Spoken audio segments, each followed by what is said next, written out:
Assalamualaikum warahmatullahi wabarakatuh. Yang terhormat, Bapak Ahmad Sukron selaku dosen pembimbing pada mata kuliah Bahasa Indonesia, serta teman kelas yang saya banggakan. Puji syukur marilah kita panjatkan kepada Allah Subhanahu wa Ta'ala, dan salawat serta salam semoga tetap tercurahkan kepada baginda Rasulullah Muhammad SAW. Kami dari kelompok 4 akan mempresentasikan hasil tugas kami, yaitu tentang analisis bahasa ragam ilmiah. Sebelumnya, izinkan saya memperkenalkan anggota dari kelompok 4. Perkenalkan, saya Mazia Ulfa dengan NIM 21011020201077. Perkenalkan, nama saya Mevi Mawanda dengan NIM 2108031021034. Perkenalkan, saya Mega Puspita Wulandari dengan NIM 210810102050. Perkenalkan, nama saya Melinda Dwi Ivani dengan NIM 200210204119.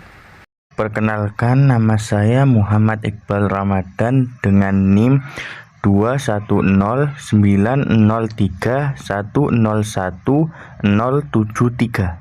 Assalamualaikum warahmatullahi wabarakatuh. Perkenalkan, nama saya Muhammad Lutfi Ardiansyah dengan NIM 2109031011041. Perkenalkan, nama saya Muhammad Zahir Bagaskara dengan NIM 210810201148. Perkenalkan, saya Nabil Izzah dengan NIM 210710101310. Adapun materi yang akan kita bahas pada presentasi kali ini yaitu yang pertama, kesalahan berbahasa tataran fonologi, yang kedua, kesalahan berbahasa tataran morfologi, yang ketiga, kesalahan berbahasa tataran sintaksis, yang keempat, kesalahan berbahasa tataran semantik, yang kelima, kesalahan berbahasa tataran wacana, dan yang terakhir yaitu kesalahan berbahasa tataran ejaan dan tanda baca. Langsung saja saya persilahkan kepada anggota kelompok 4 untuk menjelaskan materinya masing-masing. Pengertian analisis kesalahan berbahasa.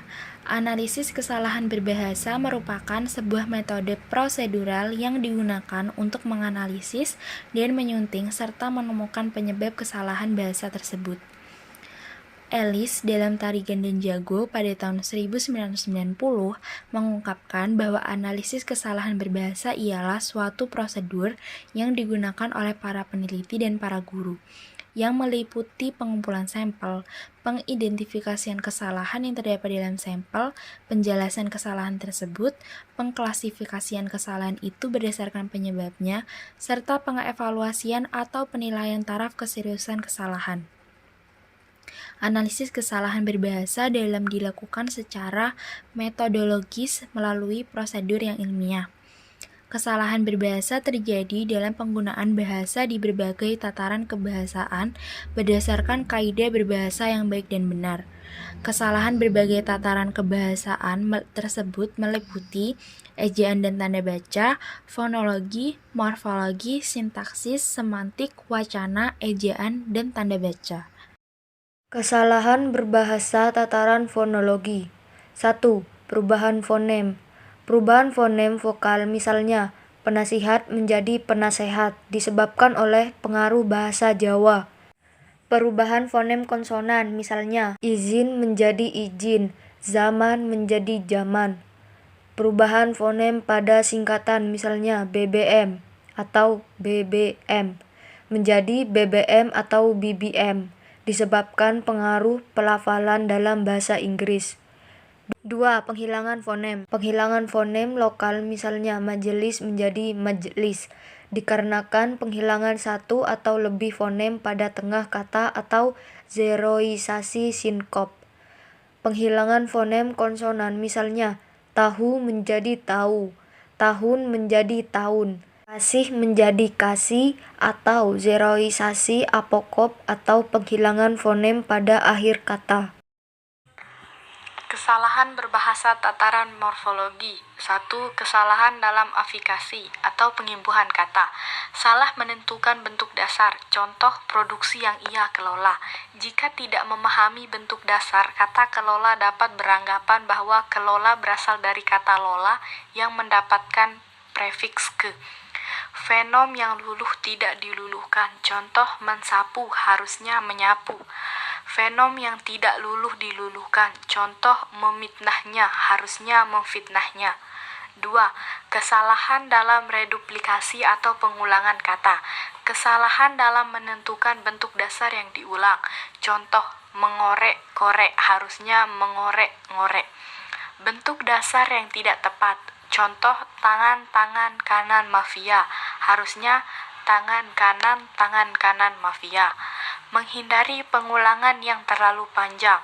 Contoh, wanita karir harusnya wanita karir. Kesalahan berbahasa tataran morfologi yang ketiga, kesalahan dalam komposisi. Komposisi yaitu penggabungan atau pembentukan kata majemuk. Berikut ini bentuk kesalahan dalam komposisi. Yang pertama, kata yang seharusnya serangkai tetapi tidak ditulis serangkai. Contohnya kata mata kuliah. Penulisan mata kuliah tidak perlu dipisah karena merupakan kata serangkai. Yang kedua, kata yang seharusnya terpisah justru dirangkai. Contohnya kata rumah sakit. Penulisan rumah sakit harus dipisah. Yang ketiga, kata majemuk yang sudah berpadu tidak seluruhnya diulang. Kesalahan ini karena pengulangan kata majemuk yang padu hanya diulang sebagian. Jadi kepaduannya menjadi hilang. Contohnya segi segitiga. Harusnya segitiga. Yang keempat, kesalahan berbahasa karena afiksasi atau pengimbuhan kata yang dianggap menyatukan. Contohnya bertanggung jawab, harusnya kata bertanggung jawab itu dipisah. Afiksasi dalam kata majemuk ditulis serangkai apabila majemuk yang dibentuk sudah padu. Contohnya kata mempertanggungjawabkan tidak perlu dipisah. Kesalahan berbahasa tataran morfologi yang keempat, kesalahan dalam bidang kata. Yang pertama, kesalahan penggunaan preposisi. Preposisi ada tunggal dan majemuk. Contoh kesalahan preposisi tunggal, yaitu Kartini dilarang untuk keluar. Harusnya Kartini dilarang keluar. Contoh kesalahan preposisi majemuk. Seksi tata ruang dan tata tanah harusnya seksi tata, karena seksi tata ruang dan tata tanah termasuk dalam satu golongan seksi tata. Yang kedua, kesalahan konjungsi. Kesalahan konjungsi ada dua, kesalahan intrakalimat dan kesalahan antar kalimat. Contoh kesalahan yang intrakalimat. Dengan gayanya di rumah. Harusnya gayanya di rumah saja sudah cukup. Contoh konjungsi yang antar kalimat. Dengan sebelum kemudian Rone memeranginya dengan senjata. Harusnya kemudian memeranginya dengan senjata. Kesalahan berbahasa tataran sintaksis. Nomor 1. Kesalahan dalam frasa. Kesalahan dalam frasa terbagi menjadi beberapa bagian. Yang pertama, penggunaan preposisi yang tidak tepat. Contohnya, mengenalkan himpunan mahasiswa kepada mahasiswa baru, yang harusnya mengenalkan himpunan mahasiswa kepada mahasiswa baru. Kenapa kata depan pada diganti dengan kepada? Karena kata depan pada dalam KBBI dipakai untuk menunjukkan posisi di atas atau di dalam hubungan atas, yang contohnya padaku, padamu, pada dasarnya, ada badannya, dan lain sebagainya. Sedangkan arti kepada dalam KBBI yaitu kata depan untuk menandai tujuan orang, sehingga kata kepada lebih tepat digunakan daripada kata pada. Yang kedua, penggunaan unsur yang berlebihan. Contoh, sekolah sebagai lembaga pendidikan formal, harusnya kata sebagai lembaga formal dihilangkan. Yang ketiga, kesalahan bentuk resiprokal. Contohnya, saling bertukar pengalaman, yang harusnya kata saling dihilangkan. Itu dikarenakan kalimat tersebut menggunakan dua bentuk kata untuk makna yang sama. Kesalahan yang pertama, penggunaan kata saling, sedangkan kesalahan kedua, menggunakan kata bertukar. Karena kedua kata tersebut menyatakan satu makna yang sama, yaitu saling. Maka, kata saling dihilangkan. Yang keempat, kesalahan penjamakan yang ganda. Contohnya, banyak sekali subjek-subjek, harusnya banyak subjek. Karena pada kalimat tersebut, banyak sudah mengartikan jamak, dan subjek-subjek mengartikan kembali bahwa itu adalah jamak. Sehingga, itu merupakan kesalahan penjamakan yang ganda, yang harusnya banyak subjek. 2. Kesalahan dalam kalimat. 1. Kesalahan kalimat tidak bersubjek. Contoh, sebagai maba UNED yang berkompeten tidak hanya berkompeten dalam bidang akademik. Perbaikan. Maba UNED tidak hanya berkompeten dalam bidang akademik. 2. Kalimat tidak bersubjek dan berpredikat. Kalimat tunggal tidak boleh diawali dengan kata karena, sehingga, apabila, agar, seperti, kalau, walaupun, jika. 3.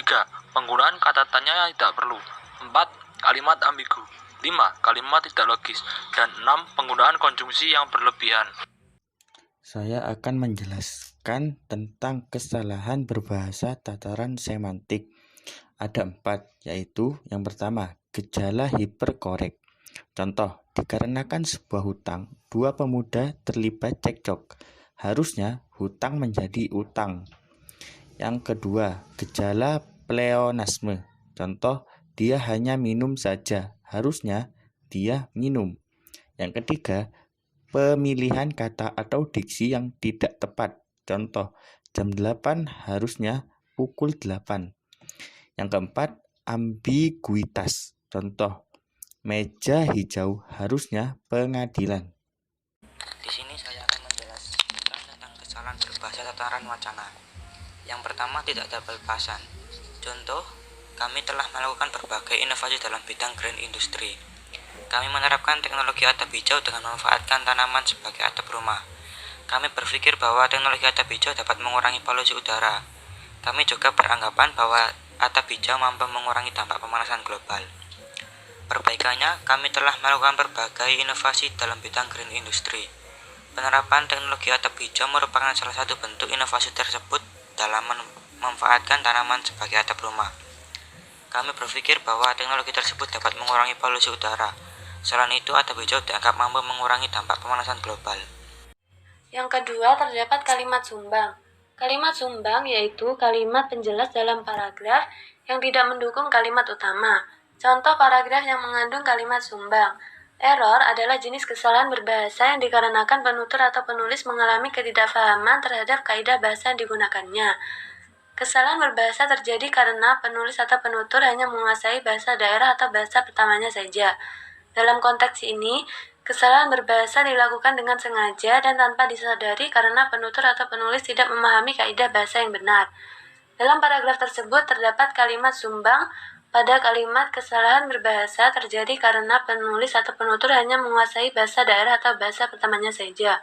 Kalimat tersebut sebaiknya dihilangkan supaya paragraf menjadi padu. Jadi perbaikannya, error adalah jenis kesalahan berbahasa yang dikarenakan penutur atau penulis mengalami ketidakfahaman terhadap kaidah bahasa yang digunakannya. Dalam konteks ini, kesalahan berbahasa dilakukan dengan sengaja dan tanpa disadari karena penutur atau penulis tidak memahami kaidah bahasa yang benar. Kesalahan berbahasa tataran ejaan dan tanda baca. Dalam penelitian Diana yang berjudul Kesalahan Berbahasa pada Proposal Kegiatan Ormawa Periode 2014, ditemukan dan dipetakan kategori kesalahan berbahasa tataran ejaan dan tanda baca dalam 3 jenis, yaitu penggunaan huruf kapital, penulisan huruf miring, dan penulisan kata.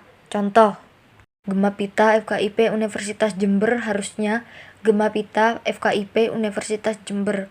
Universitas Jember hanya huruf depan yang menggunakan huruf kapital. Bencana banjir di Desa Keraton Kecamatan Kencong Kabupaten Jember pada tanggal 21 sampai 24 Desember 2013. Harusnya bencana banjir di Desa Keraton Kecamatan Kencong Kabupaten Jember pada tanggal 21 sampai 24 Desember 2013. Huruf kapital terdapat pada Desa Keraton. Hari Jumat sampai Minggu, tanggal 31 Oktober sampai 2 November 2014. Pukul 12.30 WIB sampai 22.00 WIB. Perbaikan hari Jumat sampai Minggu, tanggal 31 Oktober sampai 2 November 2014. Pukul 12.30 WIB sampai 22.00 WIB. Tempat Gedung 1 FKIP Universitas Jember. Mengapa diperbaikan hari, tanggal, pukul, dan tempat menggunakan huruf kecil? Karena kata-kata tersebut merupakan kelanjutan dari kalimat sebelumnya yang harus menggunakan huruf kecil. Sekian presentasi dari kami. Saya perwakilan dari kelompok 4, memohon maaf apabila ada salah kata. Terima kasih sudah menonton video ini sampai habis. Semoga ilmu yang disampaikan dapat bermanfaat. Wassalamualaikum warahmatullahi wabarakatuh.